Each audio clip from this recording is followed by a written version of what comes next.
Special కచోరీకి కావలసిన పదార్థాలు: బఠానీ, డాల్డా, శనగపిండి, జీడిపప్పు, ఉప్పు, మైదా, ఆమ్చూర్, ఉల్లిపాయలు, సోంపు, చాట్ మసాలా, కారం, వాము, వంట సోడా, ఎండు ద్రాక్ష, పుదీనా, కొత్తిమీర, కరివేపాకు, నూనె.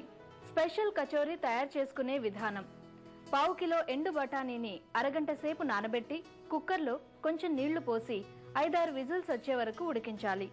బఠానీ ఉడికేలోపు ఒక బౌల్లో 1 కప్పు మైదా, కొంచెం వాము, చిటికెడు వంట సోడా, సరిపడినంత ఉప్పు, 1 స్పూన్ డాల్డా వేసి డాల్డా మొత్తం పిండికి పట్టేలా మిక్స్ చేసుకోవాలి. ఇప్పుడు ఇందులో కొంచెం వాటర్ యాడ్ చేసి చపాతీ పిండిలా కలుపుకొని 10 నిమిషాలు పక్కన పెట్టుకోవాలి. ఇప్పుడు స్టవ్ మీద వేరే గిన్నె పెట్టుకొని అందులో 3 స్పూన్ల నూనె, 1 స్పూన్ సోంపు, చిన్న చిన్నగా కట్ చేసుకున్న జీడిపప్పు, ఎండు ద్రాక్ష వేసి వేయించి అందులో 1 స్పూన్ శనగపిండి, 1/2 స్పూన్ చాట్ మసాలా, పావు స్పూన్ ఆమ్చూర్, కొంచెం సాల్ట్, కొత్తిమీర, కరివేపాకు, పుదీనా తరుగు, సన్నగా తరిగిన ఉల్లిపాయ ముక్కలు, కొంచెం కారం, మ్యాష్ చేసి ఉడకబెట్టిన బఠానీ కూడా వేసి అన్నీ కలిసేలా కలపాలి.